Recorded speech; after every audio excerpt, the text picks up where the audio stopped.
नमस्कार दोस्तों, Punjab Kesari Navodaya times TV में आप सभी का स्वागत है। पूरे देश में हर जगह जहां भी कोरोना से प्रभावित लोग हैं वहां मदद के लिए हाथ हैं।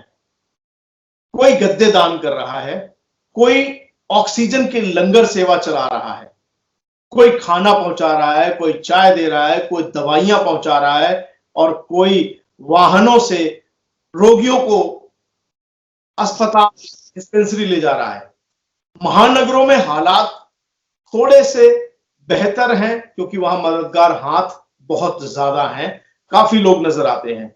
लेकिन छोटे शहरों में, खासतौर से जयपुर है, उदयपुर कह सकते हैं, भीलवाड़ा है, जैसलमेर है, कोटपुतली है, या हम कानपुर की बात करें, इटावा की बात करें, लखनऊ की बात करें, लखनऊ में भी बहुत लोग सेवा कर रहे हैं।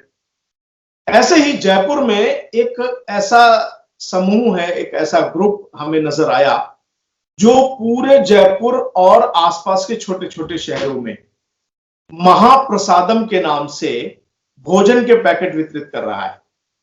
अब महाप्रसादम क्यों, वो भोजन क्यों नहीं, उद्देश्य क्या है? आइए इन सभी मुद्दों पर हम सीधे बात करते हैं महाप्रसादम की इस परियोजना को चलाने वाले ऊर्जा योग फाउंडेशन के ऋषि अरिहंत महर्षि से। अरिहंत महर्षि जी, आपका स्वागत है। नमस्कार जी।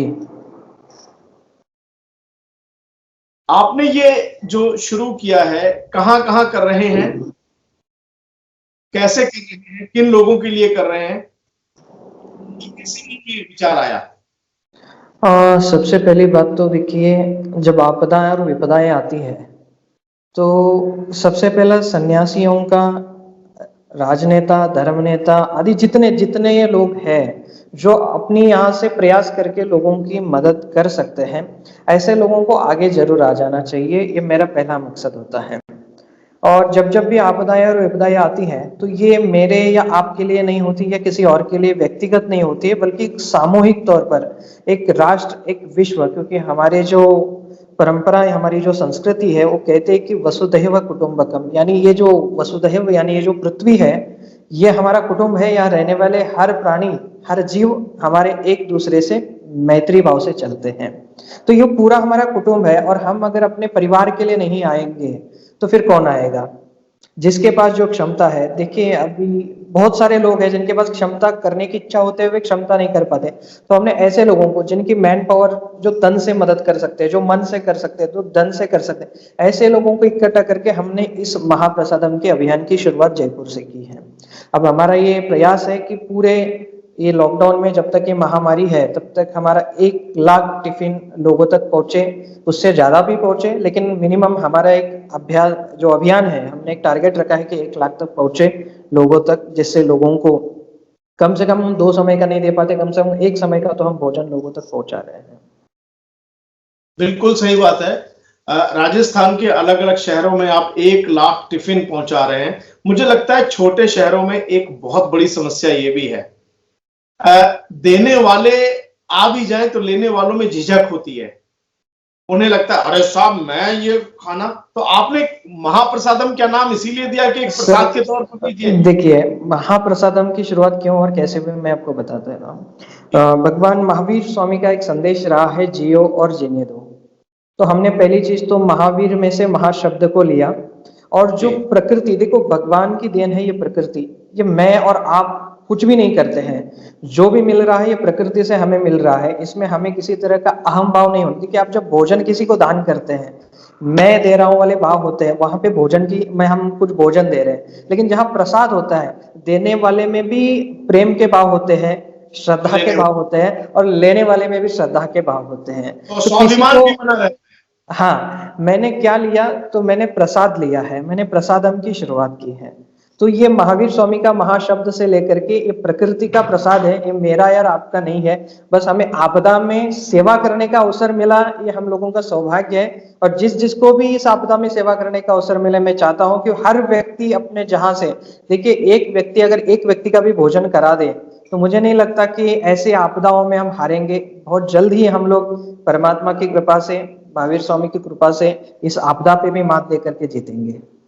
हम अब अपने दर्शकों को दिखा दें कि ये महाप्रसादम का पूरा जो की परियोजना जो है वो कैसे चलती है। हम ये जो वीडियो आपको दिखा रहे हैं, हमने एक वीडियो तैयार करवाई है जो ये महाप्रसादम किस तरीके से लोगों को पहुंचाया जाता है, इसकी वीडियो आप देख सकते हैं।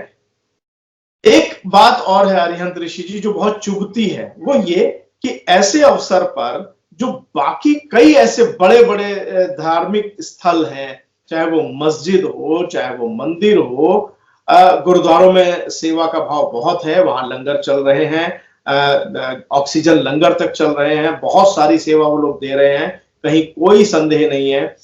फिर चाहे चर्च हो, इनकी तरफ से जो पहल अपेक्षित है वो नहीं दिखती है।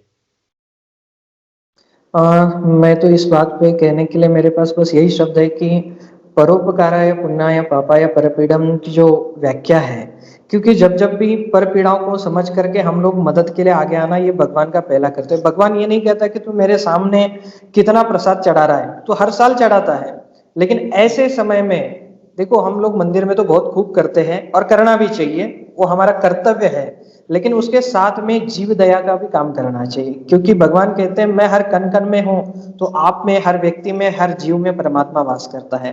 तो अगर हर जीव तक अगर हमारा वो प्रसाद पहुंचता है तो निश्चित तौर पर हमारे लिए अहोभाग्य की बात है।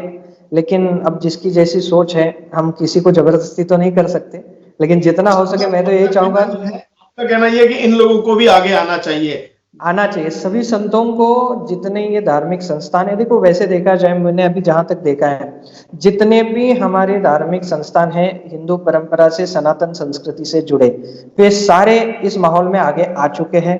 चाहे सिख गुरुद्वारा हो, चाहे राम मंदिर हो, चाहे संस्थाएं हो, चाहे राम मंदिर की संस्था हो, जितने बड़े हमारे मंदिर है सनातन संस्कृति, वो सब लोग आगे आ चुके हैं। लेकिन अब पहल कुछ मस्जिद वालों को भी करनी चाहिए, मेरी अपील है। जी जी जी। हमने हमने देखा किस तरीके से आप लोग काम कर रहे हैं, और विशेष तौर पर उन जगहों पर जहां पर लोग जो है वो कोई भी सहायता लेने से पहले हिचकते हैं, लेकिन आप लोग उनको पहुंचा रहे हैं। अरिहंत ऋषि जी, आपका बड़ा सटीक संदेश है कि हाँ, कुछ मस्जिद और बाकी लोगों को भी पहल करनी चाहिए। आइए हम इसी उम्मीद के साथ आपसे विदा लेते हैं और उम्मीद करते हैं कि जल्द ही ये कोरोना नाम का जो संकट है वो हमारे देश से, इस धरती से टल जाएगा। निश्चित। नमस्कार।